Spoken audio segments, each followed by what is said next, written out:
संगतीचे काय सांगू सुख आपणा पारिखे नाही तेथे साधू थोर जाणा साधू थोर जाणा साधू थोर जाणा कलियुगी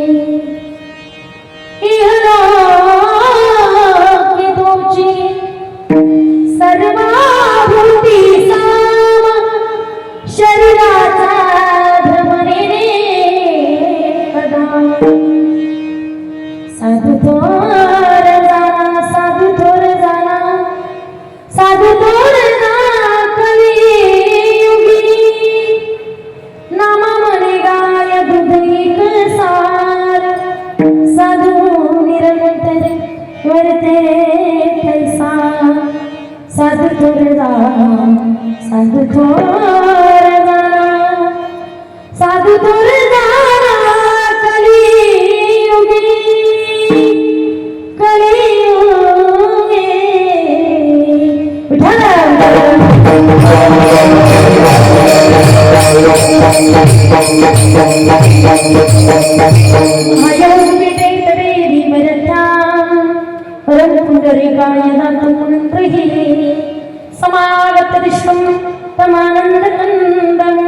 परब्रह्मलिंगम भजे पांडुरंगम पांडुरंगा गुरु प्रथम नमन दुसरे जनसंतांच्या त्यांच्या कृपादाने कथेचा विस्तार बाबाजी सद्गुरुदास तुका ओम नमो ज्ञानेश्वरा करुणा करा दया तुमचा अनुग्रह लागलो पावन झालो चराचरी सेवे लागी सेवक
करहु प्रणाम जुई जुग पाणी हे दुःख भंजन मारुती नंदन हे दुःख भंजन मारुती नंदन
सच्चिदानंद रूपाय विश्वोत्पत्त्याय हेतवे तापत्रय विनाशाय श्रीकृष्णाय वयं नमः सानन्दमानन्द वने वसन्तं आनन्दकन्दं हतपापवृन्दं वाराणसीनाथ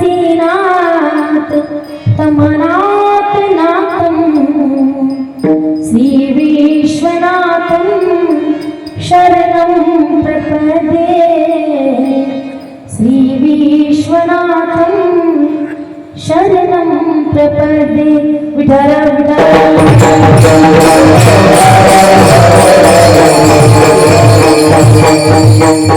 संत संगतीचे काय सांगू सुख आपणा पारिखी नाही तेथे साधू थोर जाणा साधू थोर जाणा साधू थोर जाणा कलियुगी प्रस्तुती आणि प्राप्त प्रसंग निरूपणासाठी निवडलेला अभंग देवाच्या अतिशय जवळचे असलेले भक्त प्रेममूर्ती नामदेव महाराज यांचा 4 चरणाचा संत परप्रकरणातील आजचा अभंग आहे. अभंगाला स्पर्श करण्यापूर्वी श्रोत्या सज्जनांचा परिहार देणं गरजेचं ठरतो. आज या ठिकाणी संपन्न होत असलेला पंढरनाम सप्ताह आणि या नाम सप्ताहातील प्रभू रामचंद्र भगवंताची श्रीराम कथा या ठिकाणी सुरू आहे.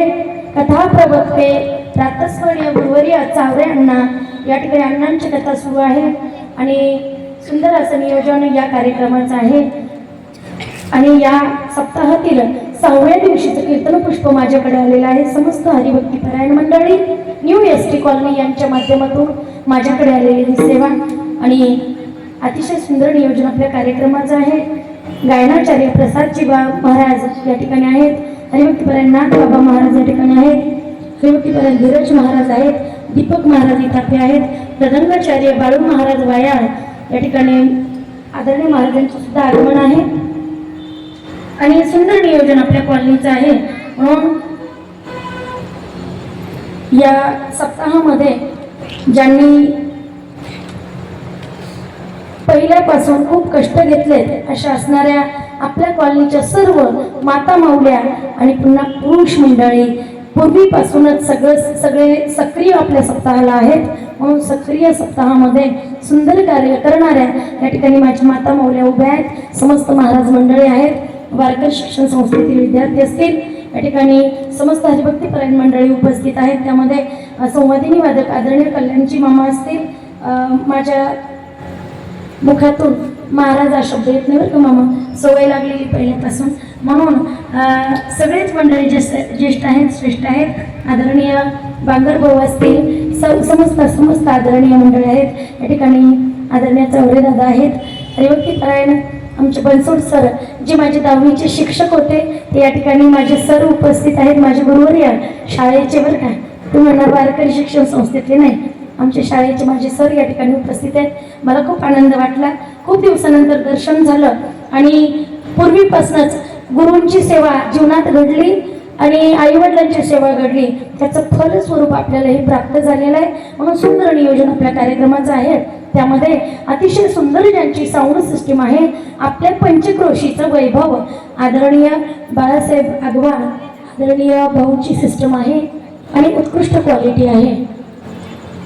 तुम्ही म्हणणार सगळी मंडळी इथली आहे, तू पण इथली, पण एवढी उशिरा का आली?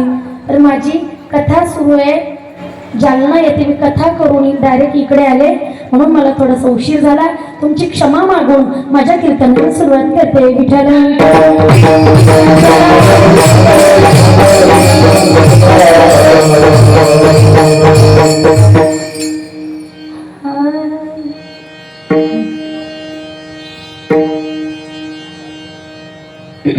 तर अभंग प्रेममूर्ती नामदेव महाराजांचा आहे. अभंगाचा विषय आहे बाबा, जीवनात आल्याच्या नंतर संगतीचा परिणाम सांगितला. प्रेममूर्ती नामदेव महाराज सांगतात, संगत चांगल्यांची करावी, संगतीचा परिणाम आपल्या जीवनाला कलाटणी प्राप्त होत असते संगत केल्यामुळे.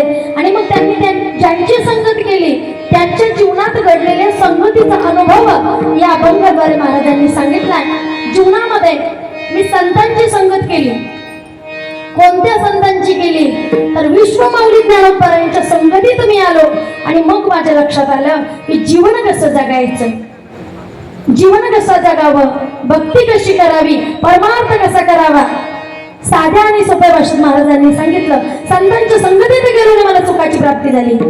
काय सांगू सुख आपला पारिखे नाही तेथे, आपल्या प्रगती तर काहीच नाही. कोणाकडे? संतांकडे. साधू थोर जाना, साधू थोर जाना, साधू थोर जाना. कलियुगी फक्त साधूंना थोर आहेत असं जाणून घ्या, समजून घ्या. सांगावं लागत नाही साधू किती थोर आहेत, संत किती थोर आहेत, सांगावं लागत नाही. त्यांच्या चेहऱ्यावर काही वेगळं बॅनर छापावं लागत नाही, त्यांचं काही वेगळं वैशिष्ट्य नसतं, फक्त त्यांना जाणून घ्यायचं असतं असं महाराजांचं म्हणणं आहे. म्हणजे त्यांचं लक्षण पुन्हा सांगा संतांचं. इहलोकी तोची सर्वाभूती सम, या भूतलावर या इहलोकावर जे सगळ्यांसाठी सम म्हणजे सारखे असतील ते संत आहेत. शरीराचा भ्रम नेणे कदा, शरीराचा भ्रम कदापि राहणार नाही कोणाला? साधू आणि संतांना.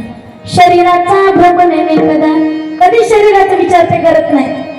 मी तुम्हाला विश्लेषणपूर्वक सांगेल पुन्हा. साधू थोर जाना, साधू थोर जाना, साधू थोर जाना, कलियुगी जाणून घ्या. पण संतांचं लक्षण विस्तृत पद्धतीने सांगा महाराज. एका साधकाने विचारलं, संतांचं लक्षण सांगा. म्हणजे अहो, जसे आई वडील परोपकारी आहेत, जशी गाय परोपकारी आहे, तसेच संत आहेत बरं. गायी सारखे नामा म्हणे गाय, दूध एक सार. सार म्हणजे अमृत. गाय ही अमृतासारखं दूध देणारी आहे. साधू निरंतर वर्त तैसा, साधूचं वर्तन, साधूची वागणूक निरंतर तशी असते. त्या साधूंची किती प्रगती होऊ द्या, संतांची कितीही प्रगती होऊ द्या, कितीही मोठे होऊ द्या, पण ती त्यांचा स्वभाव सोडत नसतात. यांना संत म्हणावं. विठ्ठल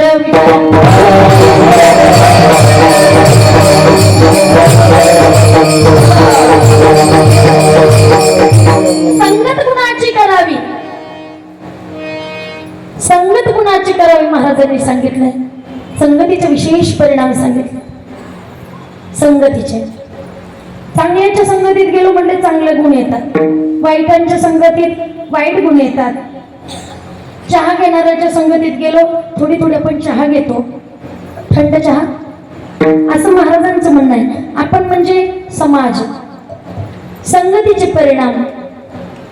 संगतीत गेलो, जुनी म्हण आहे आपल्याकडे आहे, डवळ्यापाशी पवळा बांधला, वाण नाही पण गुण लागला. मग तसं संगतीत गेलो, परिणाम हे होत असतात.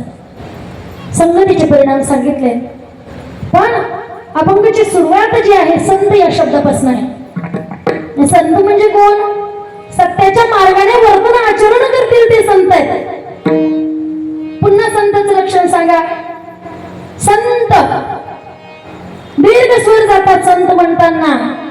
म्हणजे संत म्हणताना स्वर जरी मोठे लागले तरी संत म्हणताना आत्म्याला अनुभूती ही सुंदरच येते.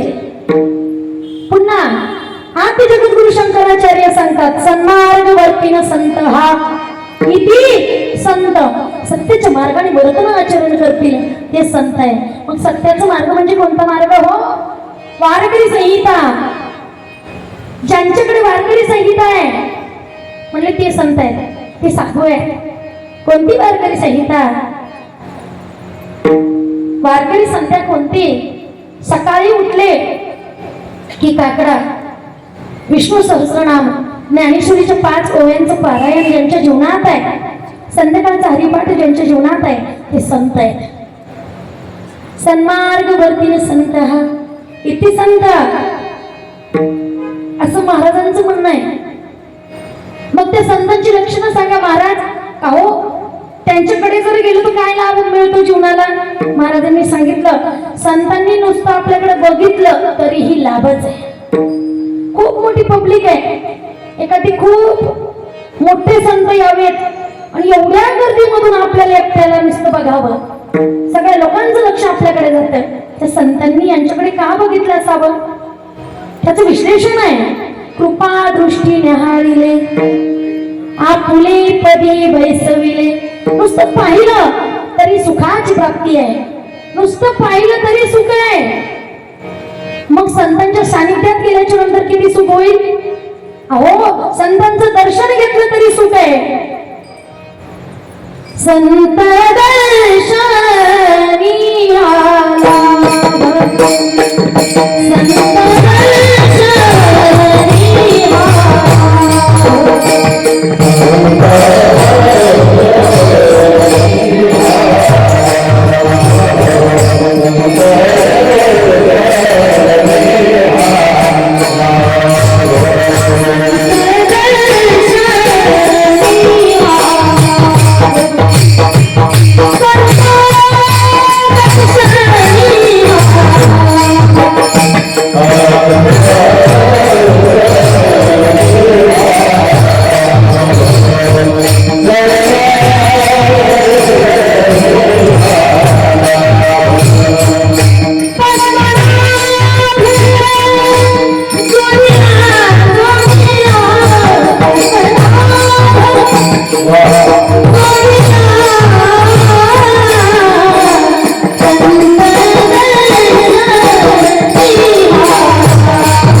दर्शन घेतल्यावर बरं का.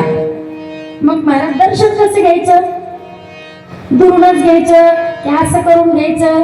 कसं दर्शन घ्यायचं? आपल्याकडे पद्धत आहे आता दर्शनाची. कसं? दुरून. कोरोनापासून तर डिस्टन्स ठेवले लोकांनी. त्यातल्या त्यात आताचं जे दर्शन आहे ना, श्रीमद भागवत महापुराण कथा सांगते उत्तम दर्शन, मध्यम दर्शन, नाही का, दर्शनाचे प्रकार आहेत. पण आपल्याकडे कसं दर्शन आहे? आपल्याकडे हा माथा त्यांच्या चरणावर. हा पण महिला मंडळ आपल्याकडे एक पद्धत पुन्हा निघाली आहे, महिलांनीच लावलेली पद्धत आहे. ते तुम्ही मी हा असं पदर घ्यायचा, असा आडवा लावायचा. कुठं? त्यांच्या पायावर. मग आपल्याला लाभ मिळेल का? आपलं हे मस्तक त्यांच्या चरणावर पाहिजे. अंगठ्याच्या बाजूचे जे बोलते म्हटले असं शास्त्राने सांगितलं. मला काही एवढं माहिती नाहीये. आता तुम्हाला तर माहिती आहे मला किती माहिती आहे. विठाल विठाल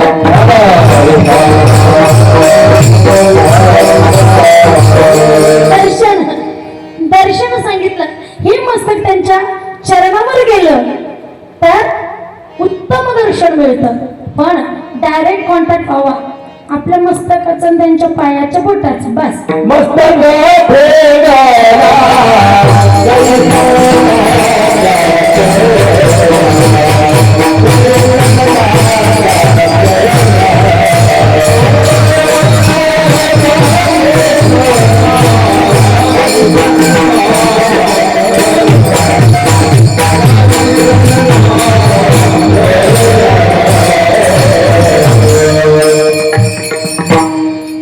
संतांच्या चरणावर मस्तक ठेवा तेव्हा लाभ मिळेल, तेव्हा मोक्ष मिळेल.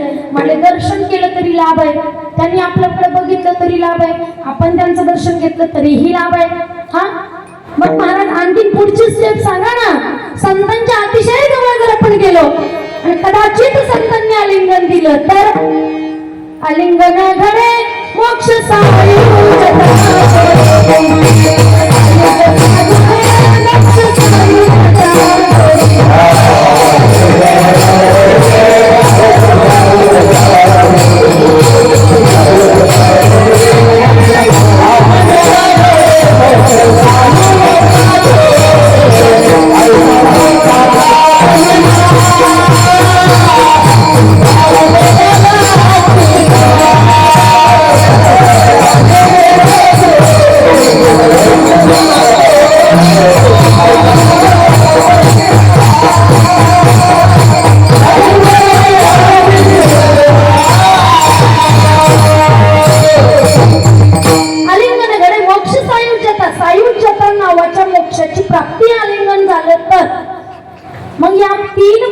लाभापासून आपण वंचित राहता कामा नये म्हणून महाराजांनी संतांचा विषय सांगितला.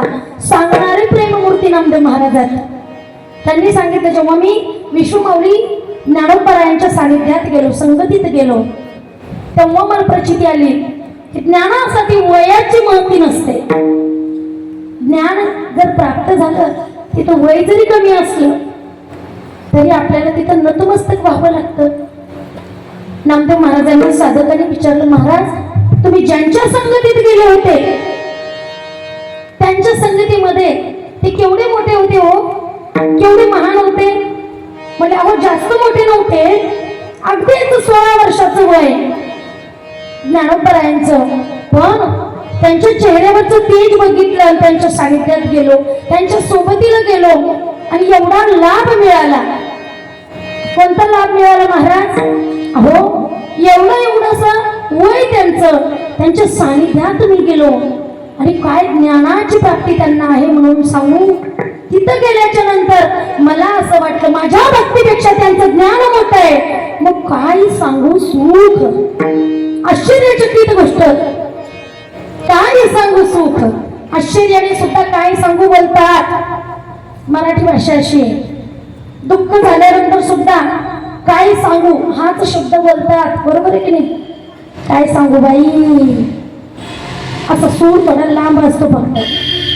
काय सांगू, आश्चर्य झाल्याच्या नंतर काय सांगावं, हा मोठा सकारात्मक विषय. महाराजांनी सांगितलं काय सांगू, त्यांच्या सानिध्यात गेल्याच्या नंतर काय सांगू, हे अभंगच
संत संगतीचे काही सांगू सुख, त्यांच्या संगतीत गेलो आणि काय सुखाची प्राप्ती झाली म्हणून सांगू, काय सांगू सुख.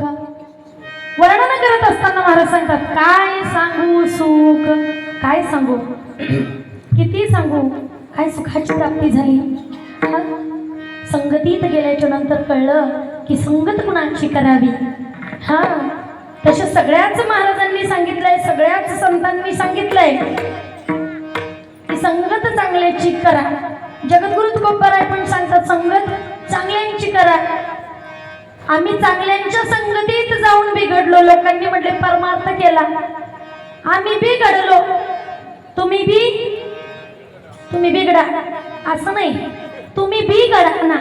बी हा शब्द आपल्याकडे मराठवाड्याची भाषा आहे. आम्ही बिघडलो, तुम्ही बिघडा ना. बिघडा नाही म्हटले, तुम्ही बिघडा ना. हा संगतीत जाऊन तुम्ही घडा असं महाराजांचं म्हणणं आहे.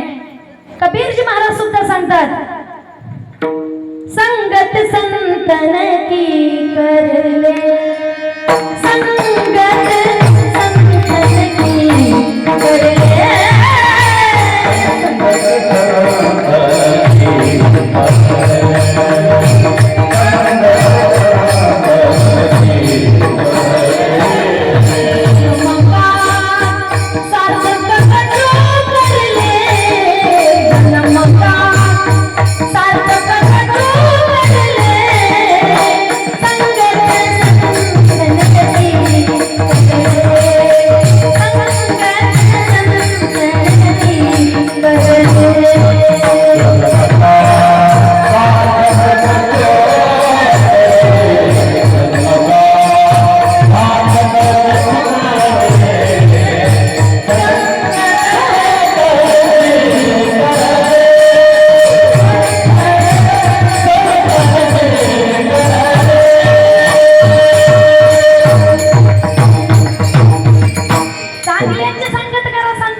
संत संगतीने बहु लाभ झाला.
संग लागरे, जा संतांच्या संगतीमध्ये सुखाची प्राप्ती होईल. ते सांगतील मार्ग दावून गेले आधी, दयानिधी संत तेने चिपंती चालू जाता, न पडे गुंता कोठे काही. त्याच संतांनी सांगितलं. मग महाराज तुम्हाला ज्यांच्या संगतीमध्ये लाभ झाला त्यांचं विशेष कौतुक काय आहे? म्हणे विश्वमाऊली ज्ञानोबारायांनी सांगितलं, बाबा रे, संसाराची सुरुवात भगवंतापासून आहे, परमार्थाची सुरुवात सुद्धा भगवंतापासून आहे. म्हटले सर्वात अगोदर उठल्याबरोबर विश्वमाऊली ज्ञानोबारायांनी सांगितलं, उठल्याबरोबर भगवंताचं नामस्मरण करा. कसं सांगितलं? अंधारी अभंगू दिवा, आडवी समर्थ गोळावा, तैसा प्रणव जपावा कर्मारंभी. कर्माचा आरंभ करताना भगवंताचं नामस्मरण करा. दुसरं तिसरं काहीच करू नका. पण आपण उठल्याबरोबर आपलं कर्म करत असताना आपण पहिलं कर्म आपलं उठल्याबरोबर ते कुठं गेले आहे की नाही? मग ते जर बाहेर गेले असतील तर मग चहा किती कप ठेवायचा? हे पहिलं कर्म आहे, नित्य कर्म आपल्याकडे.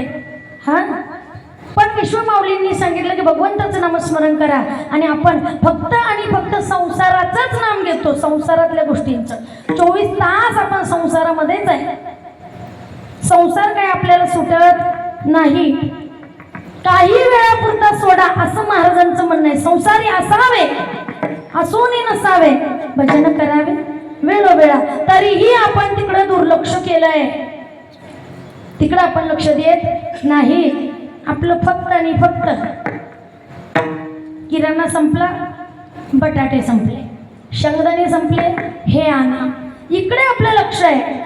देवाकडे कधी लक्ष जाईल? हा, भगवंताकडे कधी लक्ष जाईल? विठाल विठाल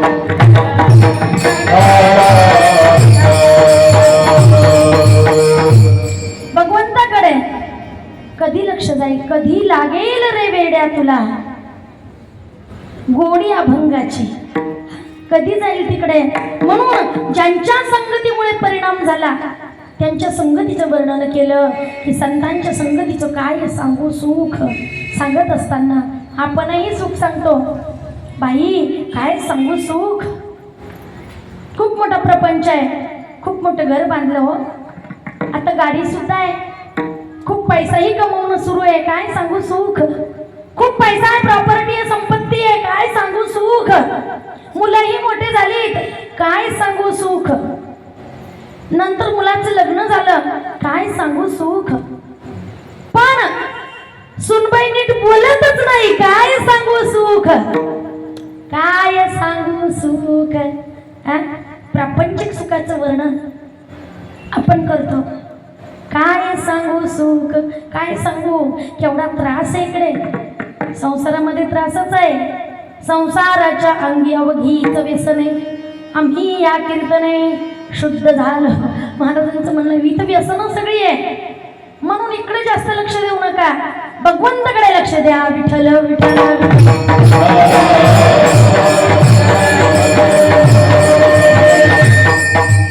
तिकडे लक्ष द्या, संगत चांगली करा.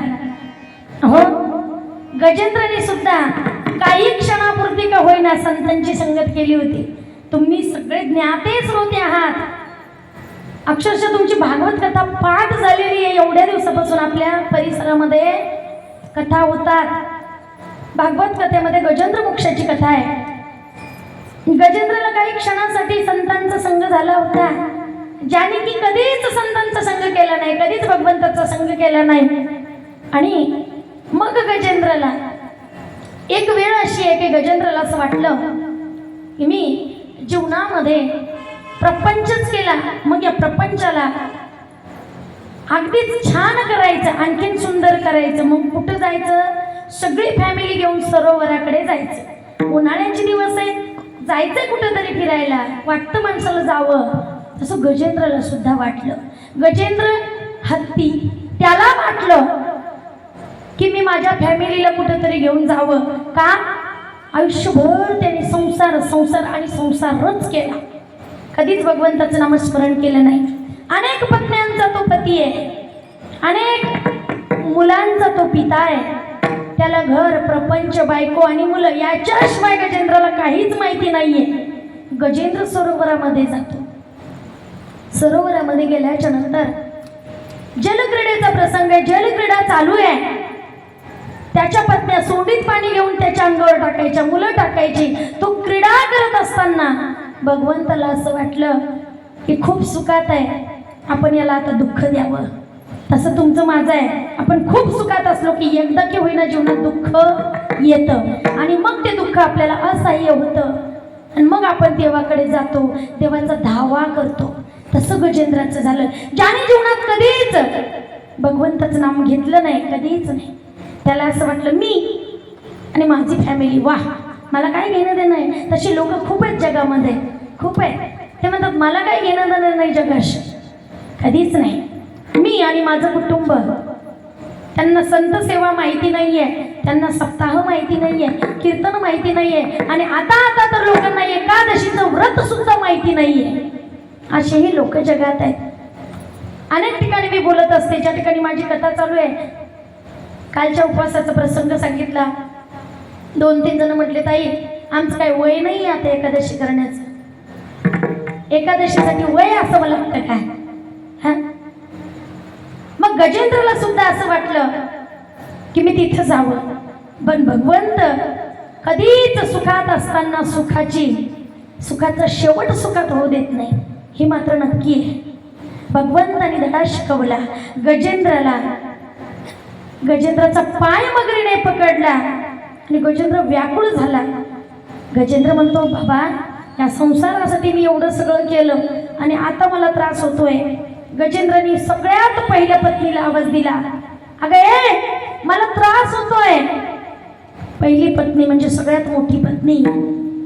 ती म्हटली तुम्हाला त्रास होतोय, मग मी काय करू?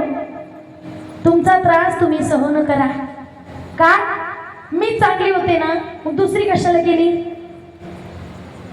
दुसरीला पण म्हटले अरे मला सोडवा, कोणीतरी मला सोडवा. अनेक पत्न्यांचा तो पती होता, अनेक पत्न्यांना तो बोलला. सगळ्यांची उत्तर हीच होती, आम्ही असताना तुम्ही आणखीन सुखाच्या प्राप्तीचा मार्गाचा अवलंब केला, आता तुमचं दुःख तुम्ही भोगा. कारण इथं असं आहे, इथं जे केलं ते इथंच भोगावं लागतं, दुसरीकडे नाही बरं का. लोक म्हणतात मेल्यावर नरक आहे. आहा, इथं केलं इथंच आपल्याला भोगावं लागतं, फेडावं लागतं. तसं गजेंद्राचं झालं. गजेंद्राने सगळ्यांना माझं म्हणला, पण त्रास त्याला सहन करावा लागला. आणि अंतकाळी शेवटी भगवंताचं नाम त्याच्या मुखात आलं.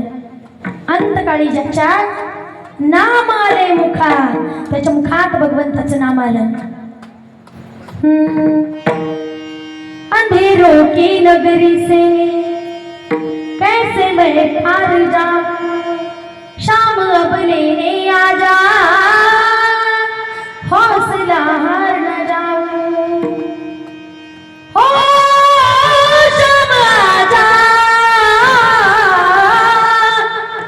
तीन बाण के धारी तीनों बाण चलाओ ना, मुश्किल में रास्ते अब जल्दी आओ ना.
नाही, एका चक्रपाणी वाचून या. तेव्हा लक्षात आलं की आपल्याला एकदा नारदजींनी उपदेश केला होता संतांनी, पण आपण संतांचा उपदेश मान्य केला नाही. नारदजींनी उपदेश केला होता गजेंद्राला, एकदा तरी देवाकडे जा, पण चटका बसल्याशिवाय लक्षात येत नाही. म्हणून गजेंद्राने संगत जर संतांची केली असती तर अनुपम्य अशा सुखाची प्राप्ती झाली असती. मग महाराज संतांची संगत जर केली तर काय होते? अहो जास्त काही नाहीये, अर्धक्षण घडता संतांची संगती, तेने होय शांती महापाप. अर्धक्षणासाठी संतांची संगत जर घडली तर महापापाची क्षालना होते. महापाप जातात, पाप जातात संतांच्या संगतीमुळे. तेही अर्धक्षणाच्या. तुम्ही म्हणणार क्षण म्हणजे काय? आपली जी पापणी आहे, जी लवते ना, त्याच्या अर्ध्यातला अर्धा त्याला क्षण म्हणतात. थोड्या वेळासाठी का होईना आपण संतांची जर संगत केली तर जीवनामध्ये सुख सौख्याची प्राप्ती आहे. एक उदाहरण देऊन सांगते, भजन करा विठ्ठल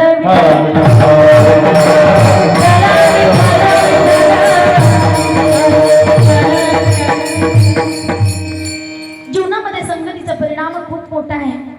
नारद भक्ती सूत्रामध्ये नारदजींना सुद्धा असं वाटलं की संगत कुणाची करावी. नारदजींनी भगवंताला विचारलं, भगवान विष्णू परमात्म्यांना, प्रभू संतांच्या संगतीचं सुख सांगा हो. भगवंतांनी सांगितलं, जा मृत्यूलोकामध्ये. मृत्यूलोक म्हणजे तुम्ही आणि आम्ही. इथं मृत्यूलोकात जा, तिथं एक नाला वाहतोय, नाल्यामध्ये एक किडा आहे. किडा, त्या किड्याला जाऊन विचारा संतांच्या संगतीचं महत्व. अर्धक्षण जर संतांची संगत घडली तर काय होतं? नारदजी त्या नाल्यात जवळ आले. त्या खराब पाण्यात एक किडा होता, त्याला विचारल्याबरोबर तो मरण पावला. पुन्हा भगवंताकडे गेले. प्रभू तो किडा मेला. म्हणले त्या कुंपणावर सरडा आहे, त्याला जाऊन विचारा. सरड्याला विचारलं, तोही मेला. पुन्हा भगवंताकडे गेले, प्रभू मला नाही वाटत माझ्या प्रश्नाचं उत्तर कुणी देणार आहे. भगवंतांनी सांगितलं, अहो झाडावर नुकतंच जन्मलेलं पोपटाचं पिलू आहे, त्याला जाऊन विचारा की अर्धक्षण जर संतांची संगत घडली तर काय सुख होतं. पोपटाच्या पिल्लाला विचारलं, तेही मेलं. पुन्हा भगवंताकडे आले, प्रभू तेही मेलं. विचारले बरोबर. गाईला वासरू झालेलं आहे म्हणे, नुकतीच गाय व्याली, तिकडे जाऊन विचारा. गाईच्या वासरालाही विचारलं, तेही मेलं. नारदजी भगवंताकडे आले, प्रभू मला काही विचारायचं नाहीये, ज्यांना ज्यांना मी विचारलं ते गेले. म्हणे नाही हो नारदजी, आता सगळ्यात शेवटी मी सांगणार आहे की संतांच्या संगतीचं महत्व काय. खूप दिवसांनी राजवाड्यामध्ये एका राजपुत्राचा जन्म झालेला आहे, तिथं जाऊन या. त्या छोट्या बाळाला विचारा की संतांच्या संगतीचं महत्व काय. नारदजी म्हणतात, प्रभू मी ज्यांना ज्यांना विचारलं ते मेले, पण त्यांचं विचारणारंही कुणी नव्हतं. त्यांचं विचारणारं कुणी नव्हतं ना. आणि आता खूप दिवसानंतर राजाला मुलगा झाला. मी जर त्याला विचारलं, त्याला जर काही झालं तर किती बिकट प्रश्न आहे. मग माझं काही खरं नाही. भगवंतांनी सांगितलं, माझ्यावर विश्वास आहे ना? हो आहे. जा. राजवाड्यात घाबरत नारदजी येतात आणि त्या नुकत्याच जन्मलेल्या बाळाला म्हणतात, बाळा संतांच्या संगतीचं महत्व सांग बरं. अर्धक्षण जर संतांची संगत घडली तर काय होतं? नुकतंच जन्मलेलं बाळ बोलू लागतं, नारदजी तुम्ही जगातले सर्वात मोठे संत आहात. तुमची ना माझी अर्धक्षणासाठी संगत घडली तेव्हा मी नालीतला किडा होतो. पुन्हा तुमची माझी संगत घडली, मी कुंपणावर सरडा झालो. पुन्हा अर्धक्षणासाठी तुमची माझी संगत घडली, हे पोपटाचं पिल्लू झालो.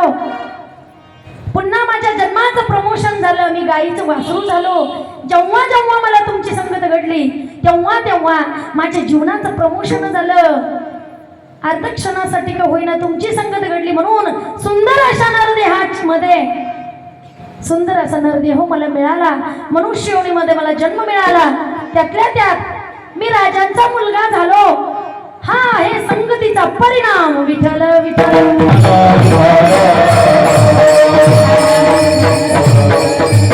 म्हणून संतांची संगत करा. मग महाराज संतांची संगत जर करायची करायचे तर त्यांची लक्षणं कशी आहेत? संतांच्या चेहऱ्यावर गोंधून ठेवलंय का? टॅटू काढलाय का? टॅटूच म्हणतात त्याला. हां, ते असंही तर राहतं ते. हां, आपल्याकडे नाही तर हां इथलं.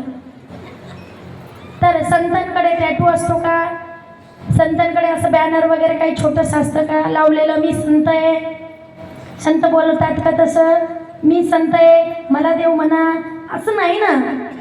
पण महाराज म्हणतात त्यांना म्हणावं लागत नाही ते संत आहे. त्यांची लक्षणं दिसतात. अभंगाचं दुसरं चरण. साधू थोर जाना,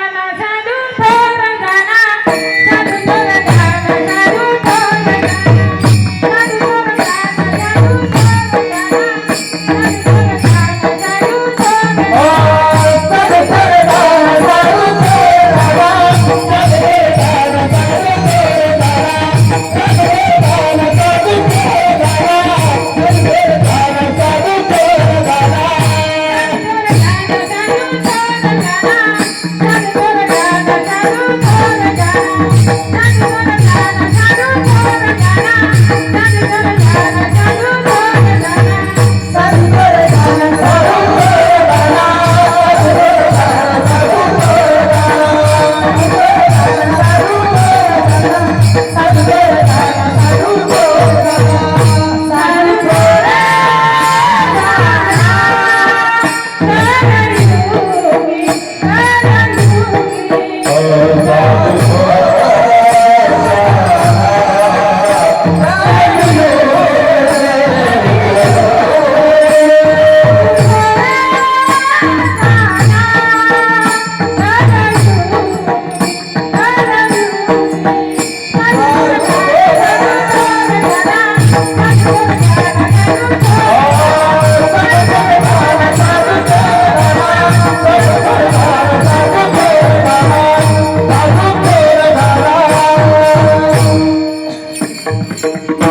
साधू थोर जाना, साधू थोर जाना, साधू थोर जाना, साधू थोर जाना कलियुगी. साधू थोर आहे, श्रेष्ठ आहे, मोठे जाणून घ्या, समजून घ्या. सांगावं लागत नाही, सांगावं लागत नाही. आम्ही किती मोठे आहोत, ते किती मोठे. त्यांची लक्षणं सांगतात, त्यांचं वर्तन सांगतं. सन्मार्ग वर्तीन संत हा इति संत. रात्रंदिवस त्यांच्या मुखात भगवंताचं नाम आहे. त्याची संत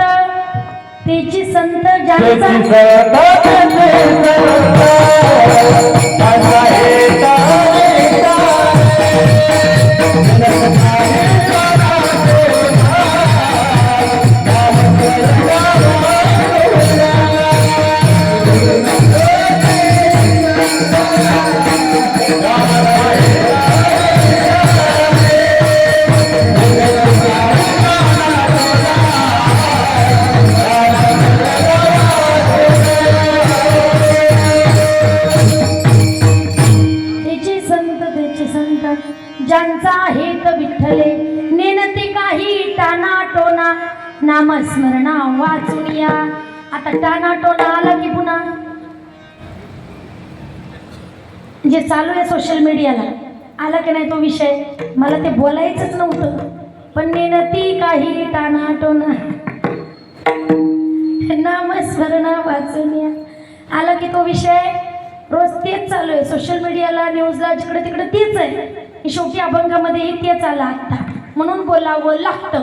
वारकरी संप्रदायासारखा संप्रदाय जगाच्या पाठीवर कुठेच नाहीये बरं का.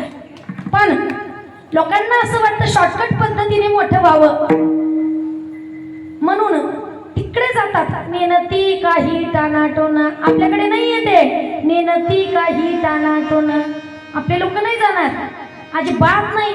त्यांचा विश्वास आहे किती जरी जीवनात त्रास झाला, किती जरी काही झालं, आपण नाही जाणार तिकडे. नामस्मरणा वाचून या. कर्म आहे. आपल्या संतांनी सांगितलं शॉर्टकट पद्धतीने जाऊ नका. का? कारण कर्म देवाला चुकले नाही, आपल्याला चुकतील का?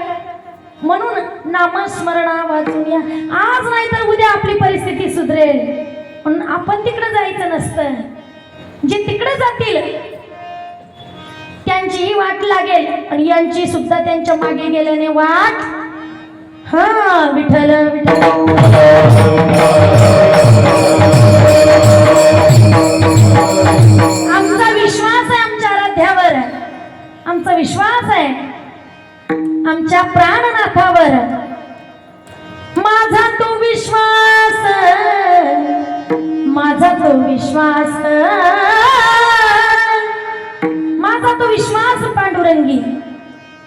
जन्मी आम्ही बहुपुण्य केले. आज नाही तर उद्या परिस्थिती बदलणार आहे. शॉर्टकट पद्धतीने जाऊ नका, कुणाच्याही मागे जाऊ नका. फजिती होते. सांगायचं एवढंच आहे. कुणाच्याही मागे जाऊ नका, कुणालाही बाबा म्हणू नका, कुणालाही देव म्हणू नका. तेही बोंबलत जातात आणि आपल्यालाही बोंबलायला लावतात. विठ्ठल विठ्ठल.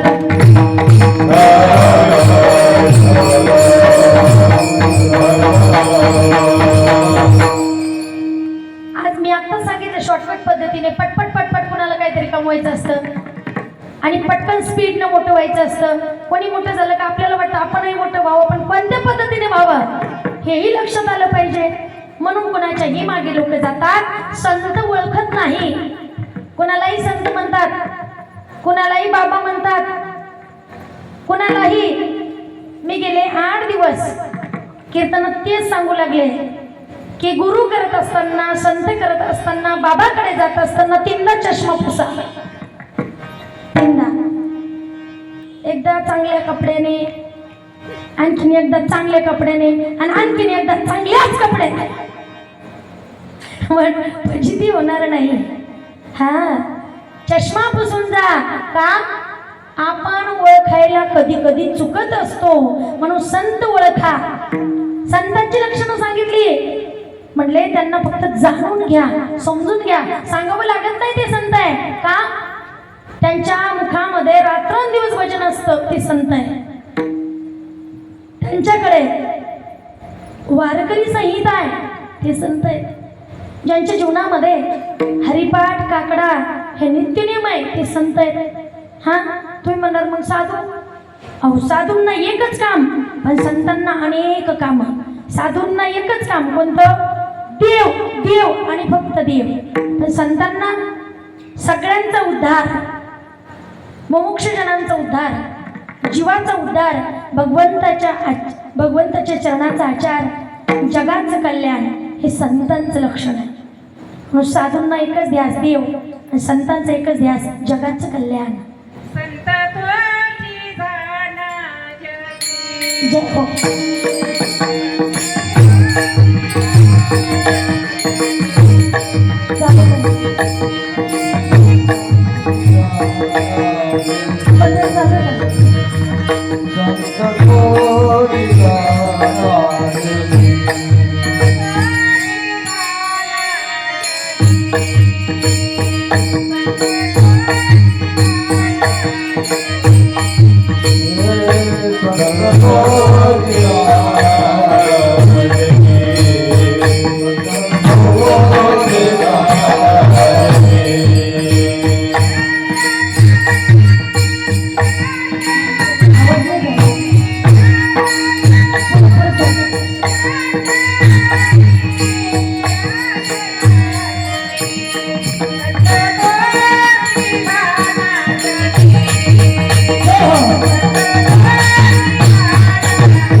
संत तोची जाना जगी, दया क्षमा ज्याचे अंगी. असू द्या नंतर एडिट करून घ्या. खूप तळमळ असते जयस्वाल साहेब तुमची. खूप तळमळ. खूप छान परमार्थ घडतोय तुमच्या हातून. मी तुमचं नावच घ्यायला विसरले बरं का. खूप तळमळ असते त्यांना. सगळे कीर्तनकार त्यांच्या चॅनलला आहे. संभाजीनगरमध्ये 150 कीर्तनकार हे मला आज कळलं. एवढे कीर्तनकार त्यांच्या चॅनलमध्ये आहे. खूप छान शूटिंग करतात. खूप छान आणि सगळं परमार्थिक जीवन आहे. खूप सुंदर. संत तोची जाणा जगी, दया क्षमा ज्याच्या अंगी. म्हणून संत ते आहेत. संत थोर आहेत. त्यांना जाणून घ्या, समजून घ्या. सांगावं लागत नाही. त्यांची लक्षणं आहेत. दिनरजनी हाची धंदा, गोविंदाचे पोवाडे. रात्रंदिवस भजन करतात ते संत आहे. सन्मार्गवर्तीन संत हा सत्याच्या मार्गाने आचरण करतील ते संत आहेत. जगाचं कल्याण करतील ते संत आहेत. मग महाराज का हो, संत दिसायला कसे असतात? महाराजांनी सांगितलं ते दिसायला कसे असो साधेही असतात. माझे जगद्गुरु तुकोबराय दिसायला साधे आणि सरळ होते. विश्वमाऊली ज्ञानोबराय एकदम साधे राहणे, उच्च विचार. म्हटले सगळे संत, अहो काही काही संतांची एवढी विटंबना झाली जगामध्ये, त्यांची लक्षणं काय सांगू. पण रात्रंदिवस भगवंताचं नामस्मरण. म्हणजे सगळ्याच संतांचं का? हो, सगळ्याच संतांचं. अहो ज्यांची परंपरा वारकरी आहे, ज्यांच्या जीवनात संत संग आहे, ज्यांच्या घरामध्ये रात्रंदिवस टाळ वाजतात, त्यांना संत म्हणावं. वैष्णवा घरी सर्व काळ सदा जन जनती टाळ, सदा जन जनती टाळ, सदा जन जनती टाळ.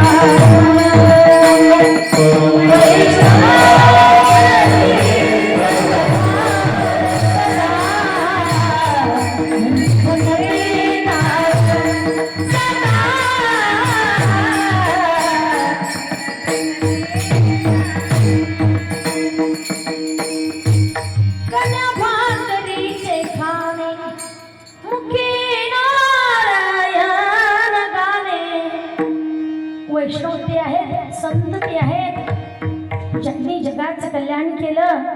जे रंजल्या गांजल्यांना आपलं म्हणतात ते साधू आहेत, ते संत आहेत. जे का रंजले गांजले अशी म्हणे जो आपुले, तोची साधू ओळखावा, देव तेथेची जाणावा. मग संतांचं लक्षण पुन्हा सांगितलं महाराजांनी की संत कसे आहेत. म्हटले त्यांना स्वतःच्या शरीराचा कधीच अहंकार नाही. अभंगाचं तिसरं चरण.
शरीराचा भ्रम देणे कदा. तो म्हणजे साधू, ते म्हणजे संत, असं महाराजांचं म्हणणं आहे. म्हणणारे कोण? प्रेममूर्ती नामदेव महाराज. त्यांनी सांगितलं इह लोकी तोची सर्वभूती शरीराचा भ्रम नेणे कदा. सर्वभूती म्हणजे सगळ्यांसाठी सारखं वर्तन करतील, आचरण करतील. पण आता तशी परिस्थिती नाहीये. आता कसं आहे, खूप जास्त श्रीमंत असले की जवळ या म्हणतात आत्ताचे संत. ज्यांची परिस्थिती थोडीशी नाजूक आहे, जे खूप दुरूनच बोलतात त्यांना दूरच राहा म्हणतात.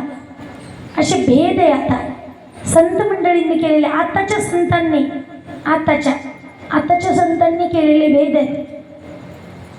काही लोक फक्त स्तुतीचे भुकेले आहेत, काही लोक फक्त त्यांनी आपलं नाव घ्यावं अशी इच्छा असते.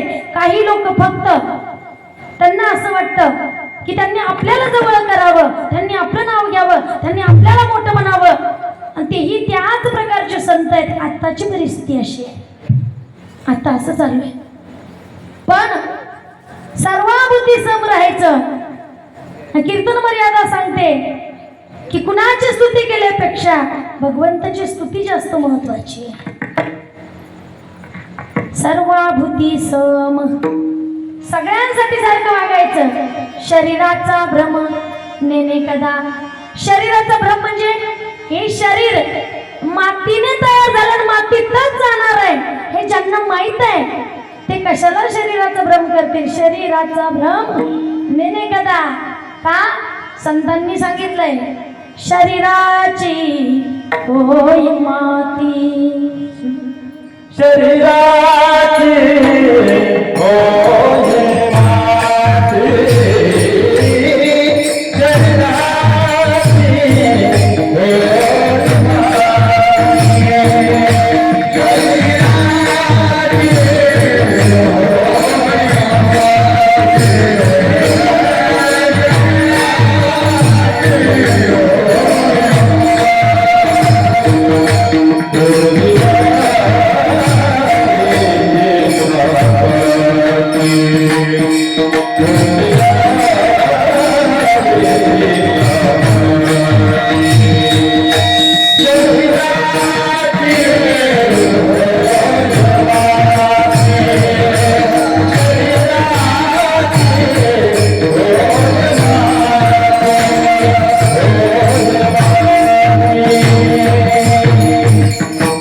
शरीराची होय कुणी न येती रे सांगाती. शरीराची माती होणार आहे संतांना माहित आहे, म्हणून शरीराचा भ्रम नाही कदा. त्यांना माहित आहे सुंदर दिसणाऱ्या शरीरामध्ये 32,000 प्रकारचे रोग आहेत. काही रोग दिसतात, काही दिसत नाहीत. आपण स्वतःच्या शरीराचा भ्रम करतो, तुम्ही तुमच्या शरीराचा भ्रम करता, मी माझ्या शरीराचा भ्रम करते. कधी कधी आपण लोकांना म्हणत असतो आम्हाला नाही का आणखीन एखादी गोळी सुद्धा माहिती नाहीये, आम्हाला इंजेक्शन माहिती नाहीये. माहिती नाहीये म्हणजे मरायचं नाही का? मरायचंच आहे. माहिती जरी नसली गोळी इंजेक्शन वगैरे तरीही जायचंच आहे. शरीर जायची ठेवण आहे. संतांना माहित आहे जायचंय, म्हणून ते भ्रम करत नाही. मी किती छान आहे, मी किती सुंदर आहे, मी किती चांगला आहे. म्हणून शरीराचा भ्रम करायचं नाही असं संतांचं म्हणणं. शरीराचा भ्रम नेने कदा. जे खरे संत आहेत त्यांना शरीराचा भ्रम नसतो. म्हणले मग ते काय करतात? ते वारीला पायी जातात, ते दिन रात्रंदिवस भजन करतात, ते जास्त विचार करत नाहीत. कधीतरी जायचंय हो.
भगवंता तुझी आण आहे का?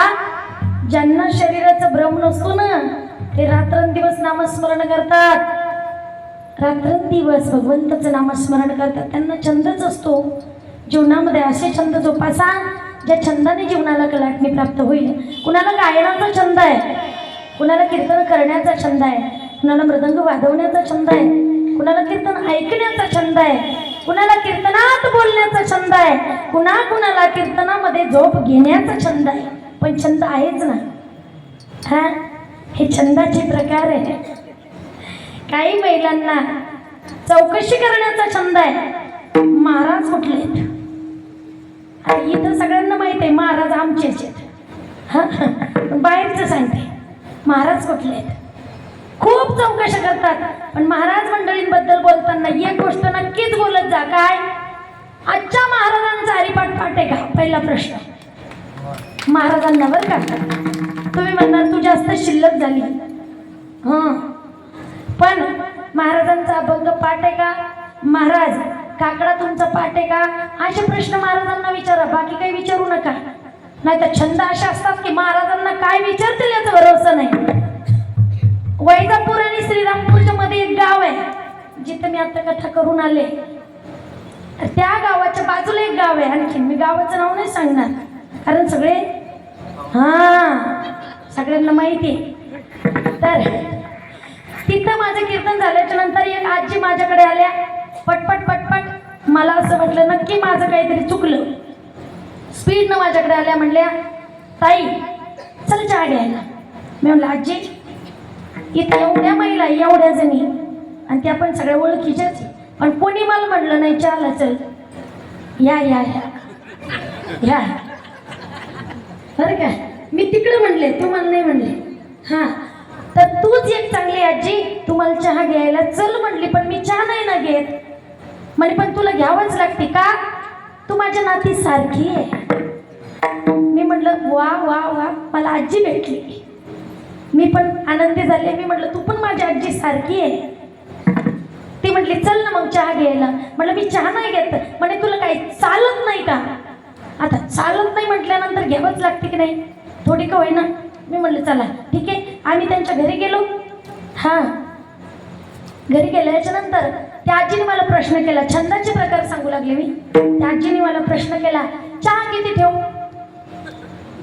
मी म्हटलं ते एवढं नाही का पातेलं असतं सध्या त्याचं काम जोरात चालू आहे ते पातेलं. हां, ते पातेलं भरून कर. ती म्हणे बाई तू तर माझ्यासारखीच आहे. म्हटलं मी आत्ताच तुझी नाच झाले ना आत्ता एवढ्यात. म्हणून म्हटलं का तेवढं पातेलं भरून कर. म्हणे तेवढं करून काय करते? म्हटलं माझे आंघोळ झाले पाहिजे. अगं आजी म्हटलं अर्धा कप कर आणि मला जाऊ दे. अर्धा कप चहा ठेवला. महिला मंडळ अर्धा कप चहा उकळायला किती तास लागतात हो? कोण म्हटलं 2 तास?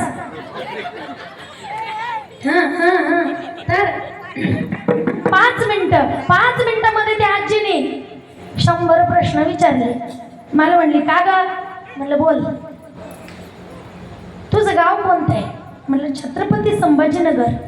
म्हणे तेच पण नक्की? म्हटलं काय बोलावं हिला? म्हटलं तेच आहे. आणि का ग? पण ते जर म्हणायला जडच जातं. काय? छत्रपती संभाजीनगर. मी म्हटलं आमच्या छत्रपती संभाजीनगर कसं झालं माहितीये का?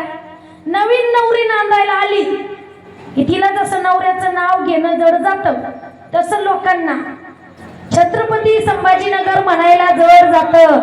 माझ्या राजांचं गाव, माझ्या राजांचं नाव आहे आणि ते म्हणायला जर आपल्याला जड जात असेल तर राहू नका छत्रपती संभाजीनगरला. निघून जा, थांबवू नका. मी त्या आजीला म्हटलं आजी जसं नवीन नवरी नांदायला आल्यानंतर तिला जड जातं ना नवऱ्याचं नाव घेणं तसं सगळ्या जगाला जड चाललंय छत्रपती संभाजीनगर म्हणणं. पण माझ्या राजांनी बलिदान दिलं म्हणून या छत्रपती संभाजीनगरचं नाव पडलं. दुसरं काही नाही. वजनात म्हणायचं छत्रपती संभाजीनगर. आणि मग ती म्हणली बरं बरं बरं. मी म्हणलं बरं. ती पुन्हा मला विचारू लागली का ग तू अशीच फिरती का? तिने ऍक्शन पण केली अशी अशी. म्हटलं अशी नको म्हणू. प्रश्न असतात. अशीच फिरती का? मी म्हटलं अशी नाही फिरत, सध्या तर कीर्तनच करत फिरते. पुढे काय होईल हे नाही सांगताय. दुर्बुद्धी ते म्हणा कदा नोपजो नारायणा. पुढे काय होईल माहिती नाहीये, सध्या तर बरं आहे. ती म्हणे पण रोजच आहे का? म्हणलं सध्या तर बरं आहे, पुढचं कोणाला माहित काय होईल सांगता येत नाही. म्हणे का ग, घरदार असल ना? वाकडून तिकडून तोंड केलं ती. मी म्हटलं आहे ना. नाही नाही नाही, मला वाटलं की मंदिरातच राहते. काय बिकट प्रश्न आहे बरं. मी म्हटलं नाही ना आजी, घर आहे ना. घर आहे, त्याला एक दार आहे, घरदार एकत्रच दोन्ही. तिने पुन्हा प्रश्न विचारला मला, का ग पर सर आहे असतील ना? मी म्हटलं आहे ना. ऐक नाही पोरं आहे ना. मग किती? म्हणलं 2च मुलं आहे. म्हणजे मुलगी नाही का? म्हणलं नाही ना. ती म्हणजे बाई पाहिजे होती जीवा भावाला. म्हणलं काय करतात, जीवाला पाहिजे होती पण भावाला नको ना. भावाला असली तर ती समृद्धीचे पैसे मागते. कोण? कुठे आहे ती? आली नाही. समृद्धीची मागणारी नाही आली. जीवाला पाहिजे पण भावाला नको. आता सगळे जीवाचे आणि भावाच्या कोर्टाच्या बाहेर आहे. मोठी शोकांतिका आहे बहीण भावाच्या नात्याची, त्यातल्या त्यात समृद्धी महामार्गाची. असो कुछ तुम समजो कुछ हम समजे. तिने पुन्हा म्हटली का ग पण पोरगी पाहिजे होती. म्हटलं नाही ना, पण बाई पाहिजेच होती. अशीच बोलली डायरेक्ट. मी म्हटलं आजी मी तुला दत्तक घेते ना, चाल ना तू. तुलाही वैताग दिला. तू महिलांना उभे राहून नाही देत हरिपाठात. महिला जर कीर्तनात उभे राहू लागल्या की तू काही काही बोलती, तू चल माझ्यासोबत, तू इथं राहू नको. ती म्हणती नाही ना, घर नाही सोडा वाटत ग. छंद बोलण्याची छंद. मी म्हटलं आजी अगं ती चहा जळाली असेल ना, आण ना पटकन. चहा घेतला मी. म्हटलं आता उठूच लागले तर पाठीमागून तिने आवाज दिला पुन्हा. म्हणली अगं ए महाराजीन. म्हणलं बापरे, आता राग तर एवढा आला होता पण करू काय. तिचं गाव, त्यातल्या त्यात सगळं बाकीचं आणखी पाकिट. तिला काय बोललं मग नाही का. तर सगळं बाकीच होतं. मग तिला मी काहीच नाही बोलले पण मनातल्या मला तेवढा राग येत होता. म्हणलं आता काय विचारती. तिने विचारलं मला म्हणे एक गोष्ट सांग ना. म्हणलं आतापर्यंत किती गोष्टी सांगितल्या. म्हणे खरं बोल ना. म्हणलं मग काय खोटं बोलले का. तिने विचारलं मला का ग खरंच सांग. म्हणलं बोल ना. एवढं डोकं खराब झालं पण करू काय. का ग खरंच सांग तुझं लग्न झालं का. कसा प्रश्न वाटला तुम्हाला. तुझं लग्न झालं का, हा प्रश्न कधी पाहिजे होता.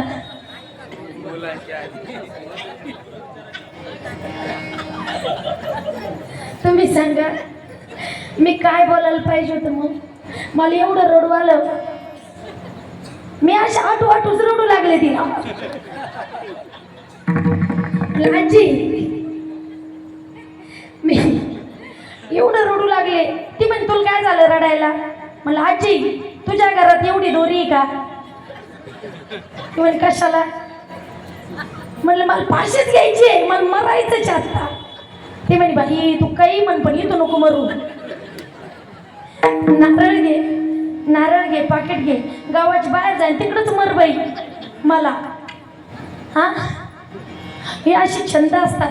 महाराजांना काय विचारावं काय नाही. सगळ्यात शेवटचा प्रश्न सगळ्यात पहिले बोलले असते किती बरं वाटलं असतं. म्हणलं तुमच्याकडे काय वेगळा रोग आहे का काय. अगोदर मुलं होऊ द्यायचे नंतर लग्न करायचे. विठ्ठल असे छंद जीवनामध्ये जोपासा ज्या छंदामुळे जीवनाला कलाटणी प्राप्त होईल. असे छंद आणि भगवंताच्या सानिध्यात, संतांच्या सानिध्यात जा. ज्या संतांनी सांगितलं की जीवन हे सुंदर आहे, जीवनामध्ये आनंद आहे आणि प्रत्येक क्षणाचा आनंद आपण घ्यायचा असतो, बाकी काहीच नाही हो. कल का किसने देखा है, उद्या कोण राहील कोण जाईल सांगता येतं काय? हां, म्हणून जो क्षण येईल तो आनंदाने व्यतीत करा. संतांच्या संगतीत जा आणि संतांच्या संगतीत गेल्याच्या नंतर अनुपम्य सुखाची प्राप्ती आपल्याला होत असते. म्हणून कोणतं सुख आपल्याला मिळेल? महाराजांनी सांगितलं कोणतं सुख आपल्याला मिळेल, त्या परमतत्वाचं नामस्मरण करा. कोणतं परमतत्व? विठोबा रखुमाई.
ज्यांना शरीराचा अहंकार नाहीये ते संत आहेत. म्हणून सत्याच्या मार्गाने जे वर्तन करतील, आचरण करतील, त्यांच्या सानिध्यात जा, त्यांच्या संगतीत जा.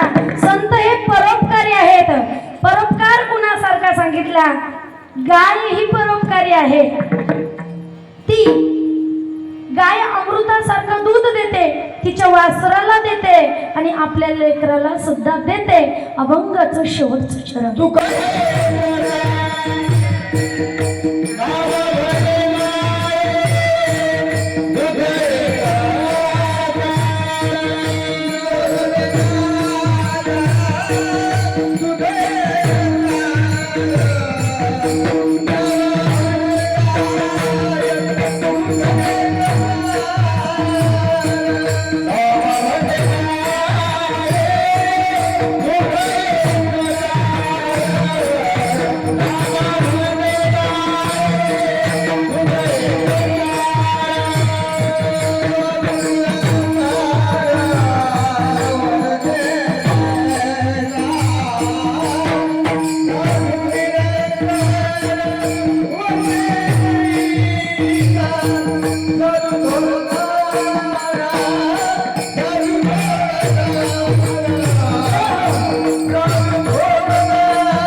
आ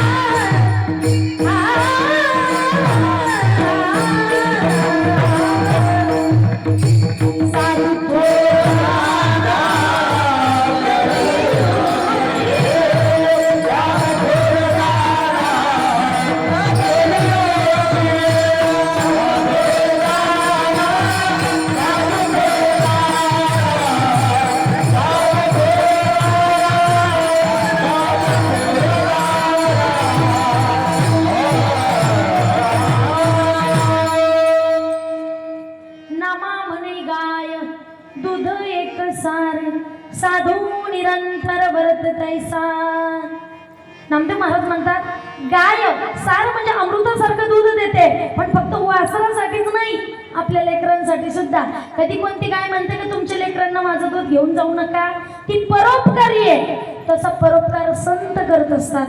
जीवनामध्ये संत परोपकार करतात आणि आपल्याला ज्ञान देतात. तसं आपल्याला सुद्धा परोपकारी व्हायचं आहे, आपल्याला सुद्धा संतांच्या मार्गाने जायचं आहे, आपल्याला सुद्धा धर्म टिकवायचा आहे. धर्माचे पालन करणे पाखंड खंडन, हे जमा करणे काम विध वाढावया नाम. आपल्या धर्माला जर कुठे गालबोट लागत असेल तर तिकडे लक्ष द्या. आपली मुलं जर फोनवर, फेसबुकवर, मेसेंजरवर नवीन फ्रेंड लिस्ट मध्ये जर जोडले जात असतील तर तिकडे लक्ष द्या. आपल्या धर्माला गालबोट लागतंय. आपली मुलं जपा, आपला हिंदू धर्म जपा. आपला भगवा उंचावतच राहिला पाहिजे, जो की संतांनी ठेवला. म्हणून आपल्या भगव्यासाठी, आपल्या भगव्या ध्वजासाठी, आपल्या हिंदू धर्मासाठी आपण जगायचं आहे आणि जीवनात आपण परोपकार करायचा आहे. समाजासाठी जगा, देशासाठी जगा, धर्मासाठी जगा. जे देशासाठी लढले ते अमर हुतात्मे झाले, त्या न्यायाप्रमाणे आपण जगायचं आहे. म्हणून या चारही चरणावर मी बोलण्याचा प्रयत्न केलेला आहे. अभंगाचा अर्थ असाच असेल असं नाही, माझ्या वाणीला पेलेले एवढं मी बोलण्याचा प्रयत्न केलेला आहे. अभंगाची रूपरेषा मी तुमच्यासमोर सोप्यातल्या सोप्या भाषेत मांडलेली आहे. आणि जे महत्त्वाचं असेल ती माझी वडिलांची शिकवण आहे. जे वाईट वावगं माझ्या मुखातून गेलं असेल ते माझ्या वाणीचे दोष आहेत. म्हणून झालेली सेवा तुम्हा सर्व श्रोते सज्जनांच्या, कीर्तनकार मंडळींच्या, गायनाचार्य मंडळींच्या, प्रभू रामचंद्रांच्या, भगवान भोलेनाथाच्या चरणावर समर्पित करून सेवेला पूर्णविराम. आज या ठिकाणी सर्वच साधुसंत मायबाप आणि जनसमुदाय जमलेला आहे. त्यामध्ये राजकीय क्षेत्रातली मंडळी असतील, पारमार्थिक क्षेत्रातली असतील, वारकरी क्षेत्रातले असतील, सर्वच मंडळींचे आपला वेळ खूप झाला म्हणून मी नाव घेणार नाही, पण सगळ्यांच्या चरणावर माझी सेवा समर्पित करून पुनश्च एकदा सेवेला पूर्णविराम. ज्ञानेश्वर